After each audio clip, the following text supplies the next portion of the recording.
Hello, welcome back to my channel. I'm Lena, this is Lena's Bookshelf, and today we're going to do my August wrap-up. So August was a pretty weird month for me as far as reading goes. I feel like I read a lot of different types of things, and my ratings I feel like were all over the board. So we're gonna just go through and talk about all of the books that I read in August and what I thought about them, because I have some thoughts on some of them. So I only read 9 books in August, and I'm not really sure why I read less, because it wasn't particularly that busy of a month for me. I think I just read a bunch of really good books in July, so I was kind of in a little bit of a reading slump. And then I also had a 5-star book in August, and I think that after reading a 5-star book, I think I got a little bit of a book hangover. So it took me a while to get back into another book after that 5-star book. So we'll get into all that.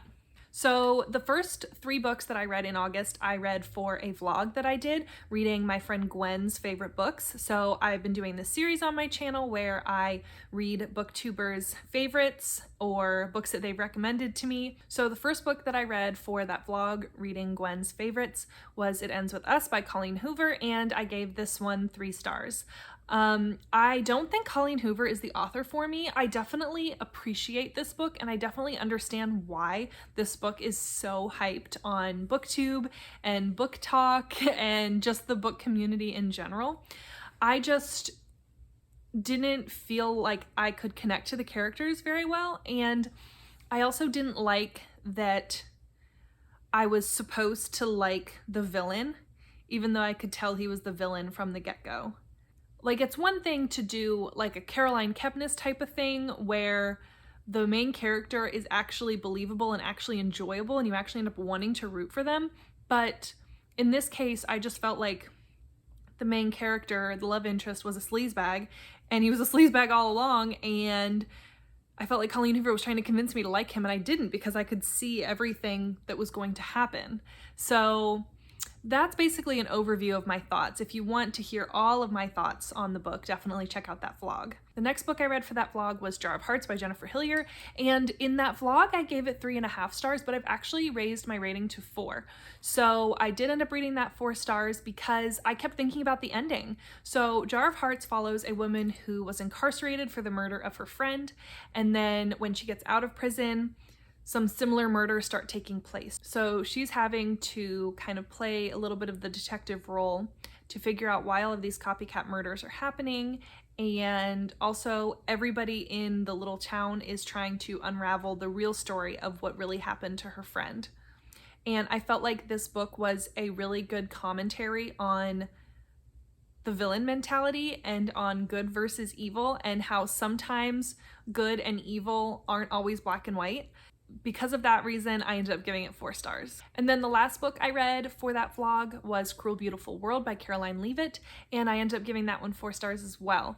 I really enjoyed this book. It was a kind of historical fiction, I guess, set in the 70s, and it's about a girl who leaves home with an older man to start a new life, and I thought it was going to be an age gap romance, but it really ended up being a character study on adult relationships, and it definitely did not pan out the way I thought it would, and I really appreciated that about it. It was very emotional. I didn't cry, but I could have. If I was a crying type, I would have. So yeah, I really enjoyed that one. That was probably my favorite out of the 3 that I read for that vlog. The next book I read via NetGalley. It was an e-arc that I was approved for, and it was Stay Awake by Megan Golden. And I really disliked this book. The other 2 books that I've read of Megan Golden's, I've given 4 and 5 stars. So I was really anticipating liking this book, but I really didn't like it. It's this woman who wakes up and she has amnesia, and she doesn't remember the last 2 years of her life. And so the whole book, you're trying to figure out why she lost these 2 years of her life and what happened, and she's accused of a murder, and so she's not even sure if she did it or not because she doesn't remember anything, and it was just a mess. It was a mess, and it had multiple timelines that were very confusing to keep straight because she was having the same conversations with the same people in 3 different timelines because she didn't remember any of it. It was just multiple, like a couple hundred pages of a girl being like, oh my gosh, where am I? Oh my gosh, did I kill that person? Oh my gosh, who are you? I'm really tired. I need to stay awake, but I'm so tired. All right, let me go to sleep here. Oh my gosh, I'm awake and I can't remember anything. Oh my gosh, did I kill that person? Like over and over again. It was hard to get through. I struggled, but I finished it so I could give the review on NetGalley, but this book really gets like half a star from me.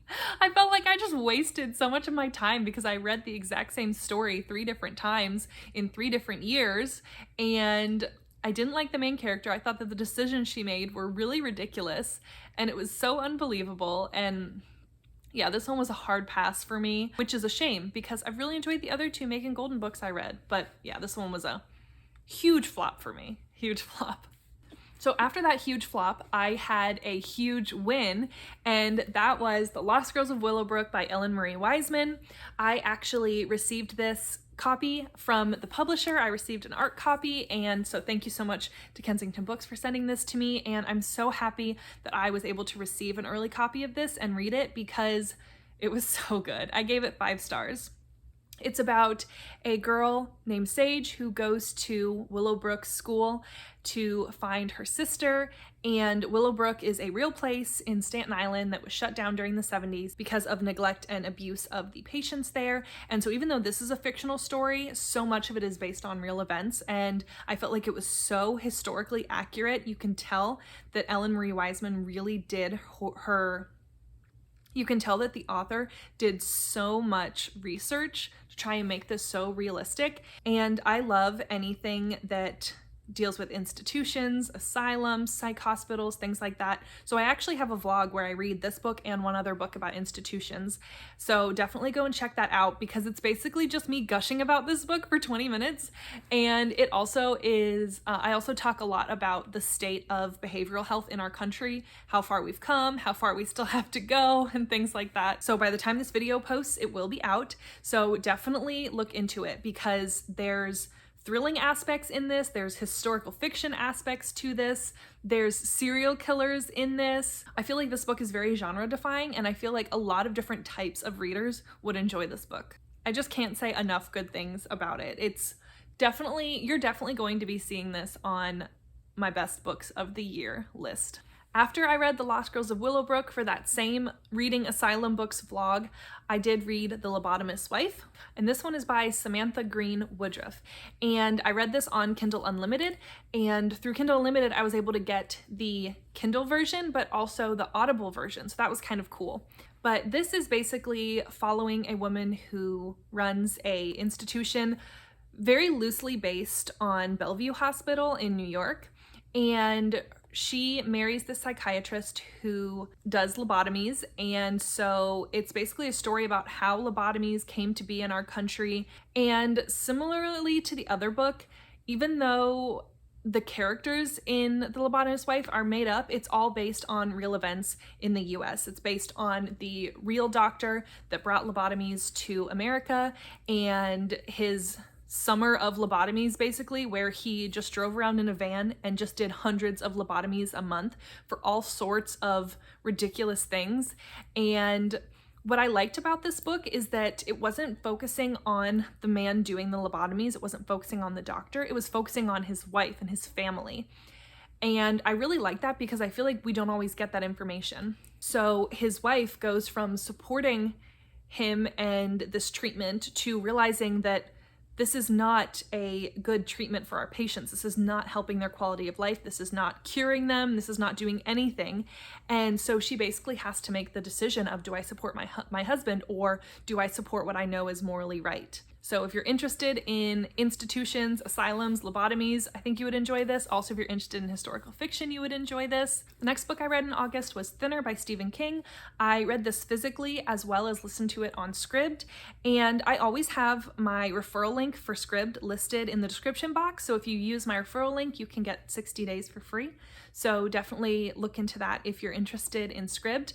But Scribd has so many good audiobooks. I don't usually read physically and listen at the same time. I usually do one or the other, but I like being able to just pick up where I left off with either version. But basically, this man hits a woman with his car, and she ends up being a gypsy, and she curses him to get thinner the rest of his life. So he basically goes on this wild goose chase to find these gypsies to see if they can get the curse reversed. And this is one of the books that Stephen King wrote as Richard Bachman. So it's one of his earlier works. And what I've been finding with Richard Bachman books is that the premise is really great and sounds super awesome and totally up my alley, but then the execution doesn't always deliver for me. I felt like it just fell flat. I always feel like in the middle of Stephen King books, there's like a little bit of a lull and you have to like push through, but I felt like 80% of this book was a lull. I gave this, I think my Goodreads says 2 stars. I gave it 2.5 because the very first part of the book and the very end of the book were enjoyable. It's just in the middle, I felt like nothing happened. The next book I read was You're Invited by Amanda J. Atissa, and I did a 28-hour reading vlog for this book. I will link that one as well. I did that one as a buddy read with my friend Elizabeth. Her channel is The Unsalted Reader, and I love talking to Elizabeth about books, but I did not enjoy this book. I think I gave it 2 stars. This is about a girl who goes to Sri Lanka to attend her ex-friend's wedding. She's invited to her ex-friend's wedding, and her ex-friend is marrying her ex-boyfriend. And there's a lot of rich people drama in here. There's a lot of secrets. And I did enjoy learning about the Sri Lankan wedding customs. I felt like that was enjoyable, but that was probably the best part of the book. I felt like other than that, it had a lot of little subplots and little side tropes that didn't add anything to the story, and I felt like were just red herrings that didn't go anywhere. And so I'm not really sure why any of that information was in there if the author wasn't going to do anything with it. But also the ending did something that I really don't like. I don't like when the ending is that big monologue where there's all this buildup and then in the last 2 pages there's this long monologue by the villain. I don't like that resolution in thrillers. So let me know in the comments below if you're with me on that. That's also why I rated Hidden Pictures a little bit lower once I got to the ending. Because before the ending, this might have been 3 stars, maybe, but the ending knocked it down to a 2. And it's a shame because it's a really pretty cover and I like the gray and the yellow, but this one, just because it's pretty, it's not going to stay on my shelves because it was a 2 star. I have 1 or 2 more rich people drama books that I'm going to attempt, but I'm starting to think that that's not the sub-genre for me. And then the last book I read in August is I Remember You by Brian Freeman, and I also got this one as a NetGalley ARC. I read this one because I read Infinite by Brian Freeman, and I really enjoyed that one. I gave it 4 stars, so I was intrigued to read something else by Brian Freeman because I do enjoy his writing style, but this was just okay. The main character, the female protagonist, was written very similar to a Riley Sager female protagonist, where she's down on her luck, she's kind of an outcast, has a drinking problem, and so she overdoses at this New Year's party and she gets resuscitated, and when she wakes up after being resuscitated, she suddenly has the memories of this woman that she's never met before, and it turns out this woman actually committed suicide. And so this girl has to figure out, okay, how do I have this other girl's memories? And so all of a sudden she knows things and people, so she goes on this wild goose chase and goes from Vegas to Boston to Rhode Island to try and figure out if this girl whose memories are in her head killed herself or if she was murdered, and how all of this relates back to the fact that her memories are now in somebody else's brain. And it was just a little bit too much for me. I can handle the little bit of sci-fi aspect if it was explained to me, but you're just supposed to be okay with everything that happens with these tech companies, and I wasn't okay with that. I didn't feel like it was well explained. And once again, it had that ending where there's all of these webs and all of these potential people that could have done it, and then on the last page you have this big monologue from the villain. And I just feel like those endings are so unsatisfying. I would rather them naturally work themselves out, if that makes sense. And then I also had one DNF this month, and that was The Club by Ellery Lloyd. I read 160 pages of this and I felt like nothing happened.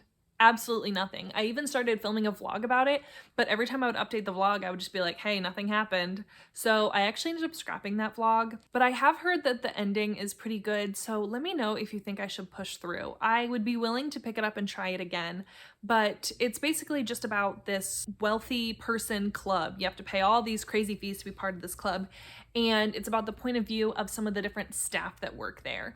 And the guy who owns the club is this rich socialite who throws toddler temper tantrums, and I just hate that. And so let me know if you think that I should push through this book or if I did the right thing by DNFing it. So let me know down in the comments below if you've read any of these and what you thought about them. Or let me know if I've convinced you to pick any of these up or convinced you to not pick them up. Don't pick up Stay Awake. Pick up The Lost Girls of Willowbrook. Please hit that subscribe button. It really helps out my channel, and I'll see you in my next video. Bye!